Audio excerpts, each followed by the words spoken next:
You don't have to worry about this. Jake stood up and looked at him from above with a half smile. Let's go. My wife is waiting for me to pick her up. Stephen also stood up and glanced at him. Not only my wife is waiting for me, my daughter is also waiting. Oh. Jake nodded and said, My children are waiting at home. After a pause, he added, Twins. Stephen pouted with contempt and stepped out first. Jake said behind him, And an older son. Childish, Stephen said with disdain. What's the point of the competition? Although he said that, he still felt jealous. Jake had 3 children while he only had 1. Why? He had to make a few more. There was no way he would lose to this guy in that aspect, Stephen thought firmly as he walked out. Jake raised his eyebrows, his mood unexpectedly good. Childish? It was awesome. Stephen went into his car at the entrance of the coffee shop, picked up his wife and daughter as well as Serena, and finally went to the driver's seat. However, he certainly noticed a weird gaze around them. Stephen was nothing but sensitive. Someone was following them.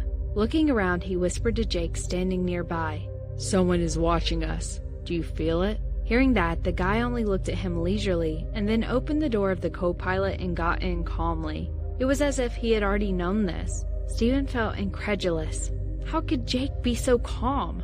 He frowned and suddenly thought of what the guy had just said. You don't have to worry about this. It turned out that Stephen suddenly felt that he was too naive and knew too little about this person. That's right. With this man's character, how could he come out without safety measures in this situation? With a smile, Stephen sat in the driver's seat, looking at Jake with his eyes lit up, which neither woman understood. After the rain, the city was filled with the aroma of mud and grass. There was a small lake opposite the Jake's household's old house. Next to the small lake, there were tall evergreen trees and flowers, fresh and beautiful. On the ground, there were 3 drawing boards and 3 small stools. 3 little kids were sitting on the stools quietly, using crayon to paint on the board. 3 bodyguards stood around them, quiet and still. The tutor was inspecting their paintings. When she saw the colored picture drawn by Julianne, she came down and asked, Julianne, tell me, what are you painting? Julianne looked serious with her small head tilted. She pointed at the green line on the bottom of the white paper. This is a small grass, pointing to the middle of the blue mess. This is a small lake. And then the dark green mess and brown line.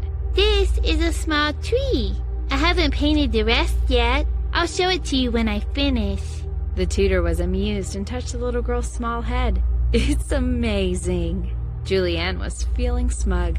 Then she looked at Jeremy and shouted, Brother, look what I painted. Jeremy was painting a big tree, and the tutor went over to look at it.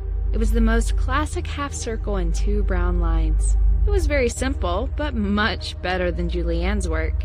Jeremy glanced at his sister's painting and said with contempt, So ugly. Hey, yours is ugly. Julianne was upset, so she turned to the other side. Brother Seth, do you think my painting looks good? Seth was painting the lake. He heard Julianne speak up, so he turned his head and looked at it seriously. He nodded. Very good. Julianne immediately became happy. She smiled and got up from the stool, grabbing her small skirt. Hugging Seth's small head with her chubby little hands, she gave him a kiss and said sweetly, Brother Seth is the best. On Seth's white and tender skin appeared a touch of pink. Julianne did not realize what kind of influence she had on the little boy, and she went back to the stool, sat down with a crayon, and started to paint again. The tutor and the bodyguards were snickering, glancing at Seth. Although Seth was not very old, he was very sensible. Noticing their look, his little face was redder, but he still pretended to have seen nothing. Holding a pink crayon, he carefully drew on the edge of the small lake. The tutor found out he looked more serious when he was painting this pink little thing than other times. After watching for a while, the tutor found that he was trying to draw a person, a pink person. This little guy was painting Julianne? After understanding it, the tutor did not say anything. She looked at him quietly with a smile on her face. On the side of the small lake, the scene was harmony and tranquility. No one noticed that on the other end of the small lake, a woman was looking at them with a telescope. After looking around, she gazed at the leftmost little boy. Dark brown hair, the white skin different from the twins. a pair of blue eyes. The kid was staring into the distance, looking cute with his serious expression. She had really adopted this child. Then it would be easy. Upon returning to the company, Jake started to work on all the vulnerabilities and drawbacks accumulated in the past, which kept him busy for an entire week. Although Jackson had agreed to come back to Austin in a couple of days, he did not show up after an entire week. He called twice, and Jackson always said he was busy. However, what could not wait? Even Jackson did not know how to categorize this incident. His work had already been done, but he did not want to go back to Kingstown because he found his only regret. 3 days ago, Jackson signed the late contract. After having lunch with his partners, he was ready to turn to Kingstown in the afternoon. 4 years! For 4 years, Jackson had never seen his good brother.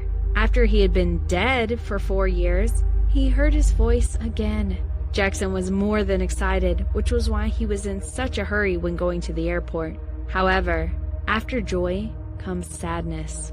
The driver, who was urged so much, accidentally hit someone when turning a corner. The driver was shocked, quickly opened the door and got out of the car. It was a woman who was knocked down. She was wearing a beige business suit, and her long hair that was originally an updo suddenly fell.